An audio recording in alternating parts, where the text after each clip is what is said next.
Bonjour et bienvenue pour un nouveau voyage culinaire. Aujourd'hui nous restons en France avec les verrines à la framboise. Pour ce plat vous aurez besoin d'une planche, d'un couteau, une passoire, un mixeur, 3 faitout, un mortier pilon, un batteur, une cuillère et des verrines.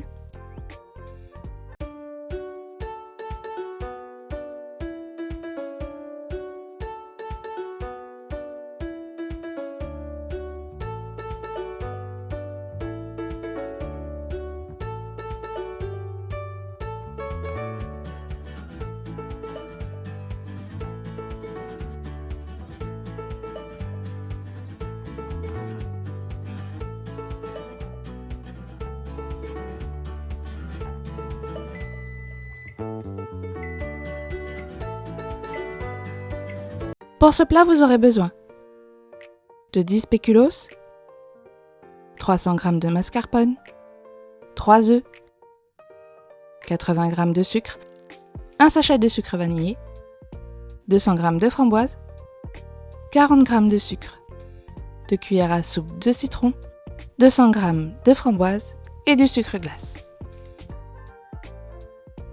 On va commencer par récupérer notre jus de citron, donc on le coupe en deux et on le passe sur un presse-agrumes si on en a un, sinon on presse tout simplement le citron au-dessus d'une passoire. Et on n'est pas obligé de passer le jus de citron pour la pulpe.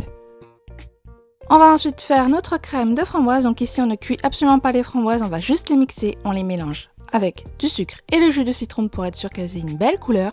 Ici je vais mixer assez longtemps pour être sûr qu'il n'y ait plus aucun morceau et en plus après je vais les passer. On préfère avoir un coulis très lisse plutôt qu'avoir des morceaux. Donc on évite de perdre des morceaux de framboise, on va déjà perdre un peu de coulis, donc on mixe bien. Et on obtient donc un coulis très coloré. Comme je l'ai dit, on va le passer, on prend son temps, on prend la passoire et on utilise une cuillère pour bien faire passer le coulis et n'avoir à la fin plus que les petits grains. On n'hésite pas à bien racler pour être sûr que la chair soit bien passée et vous pouvez même récupérer un peu la chair qui est passée en dessous de la passoire. Et puisque notre coulis n'est pas cuit, on obtient donc un coulis avec une très belle couleur bien vive. Il n'y a pas besoin de rajouter de colorant. On va ensuite émietter nos spéculoos ou vos biscuits sablés, peu importe ce que vous choisissez, on les émiette. Ici j'ai utilisé un mortier pilon, du coup c'est très émietté. Vous n'êtes pas obligé d'émietter autant. On essaye quand même d'avoir quelques morceaux pour avoir une texture, mais on essaye aussi de ne pas avoir autant de petites miettes que j'en ai ici. On va ensuite séparer les jaunes d'œufs des blancs, donc je vous remontre rapidement comment je récupère mes jaunes d'œufs. Je n'utilise pas la coquille, j'utilise plutôt mes mains puisque le blanc va bien glisser entre mes doigts et donc je n'ai vraiment que le jaune d'un côté et le blanc de l'autre. On va commencer par s'occuper des jaunes d'œufs, donc je les mélange avec le sucre vanillé. En général, avec du sucre vanillé, un seul paquet, on n'en a pas assez, donc je vais prélever un peu de mon sucre pour les blancs d'œufs et je les mélange avec mon jaune d'œuf. Je prélève en gros autant de sucre que je n'ai de sucre vanillé. Et on va battre le tout pour faire blanchir les jaunes.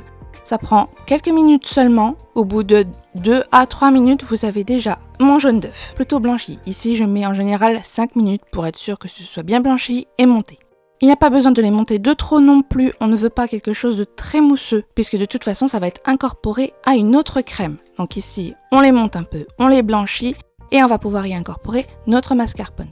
Le mascarpone ici, je l'incorpore tout simplement à la fourchette, mais vous pouvez le faire également au batteur, mais puisque j'ai un faitout qui est tout de même assez bas, pour éviter d'éclabousser partout, je préfère l'incorporer à la main. Mais si vous voulez gagner du temps, vous prenez votre batteur, vous mettez le mascarpone et vous rebattez encore un petit peu votre crème aux œufs avec le mascarpone. Et à la fin, on obtient une crème bien lisse.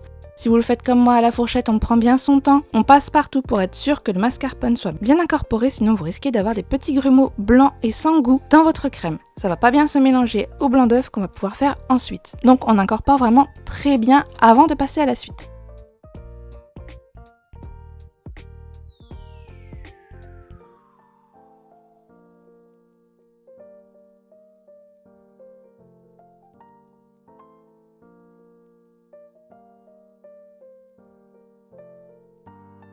Et la suite, c'est tout simplement nos blancs d'œufs qu'on va monter. Donc comme d'habitude, pour éviter d'avoir des éclaboussures, on monte d'abord à petite vitesse. Vous allez voir que le blanc d'œuf va vite s'accrocher à votre batteur. On passe à la vitesse supérieure et dès que ça commence à mousser, on peut augmenter encore une fois la vitesse et on va battre encore quelques minutes pour avoir des blancs assez bien montés et déjà bien fermes.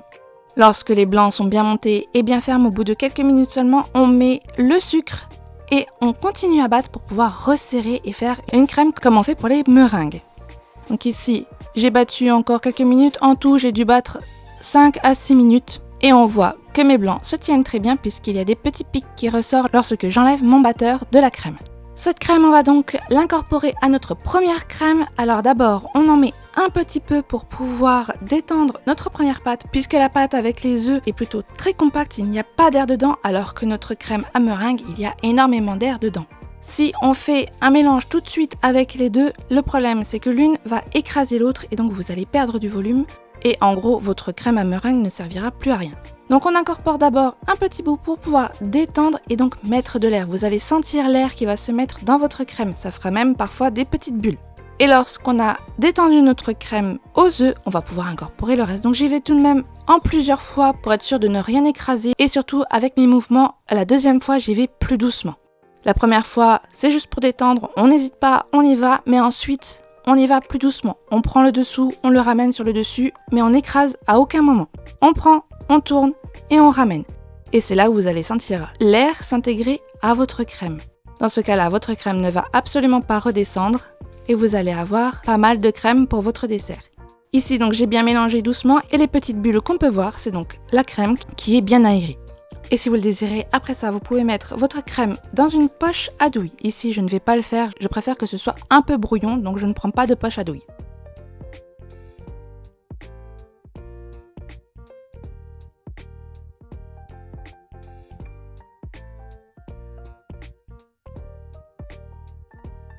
On va donc pouvoir commencer le montage.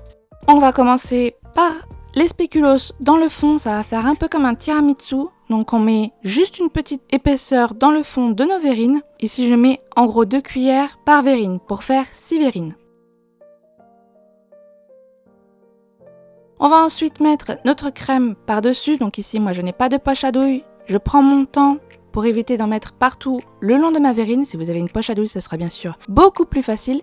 Et vous aurez surtout des couches bien plates. Ici, j'aime bien l'effet un peu nuageux, donc je préfère prendre une cuillère et ne pas trop lisser, justement pour avoir cet aspect un peu brouillon qui fait un peu nuage. Mais si vous avez une poche à douille, vous pouvez faire la même chose, on fait tout simplement un peu plus brouillon, ou alors vous faites un trait bien lisse tout le long au-dessus du spéculoos. On va ensuite mettre le coulis de framboise. Je mets 2 à 3 cuillères par verrine.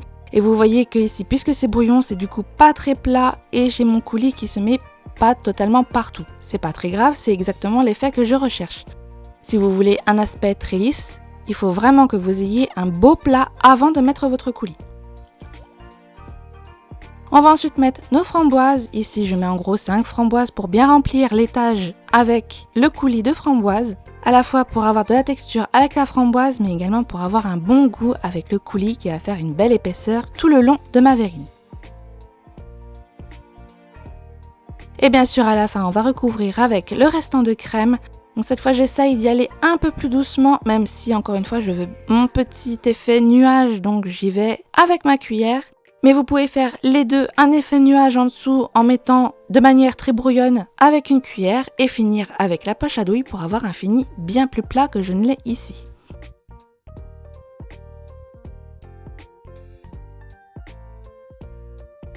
Et enfin, on va décorer avec une petite framboise sur le dessus pour rappeler le fruit qu'on a choisi pour le dessert et on va saupoudrer le tout avec un peu de sucre glace. Et si ça déborde un peu sur votre verrine, ce n'est pas grave, ça va tout simplement finir votre décoration. On n'hésite pas, on saupoudre bien sur le dessus. Et voilà, vos verrines à la framboise sont prêtes. Bon voyage en France!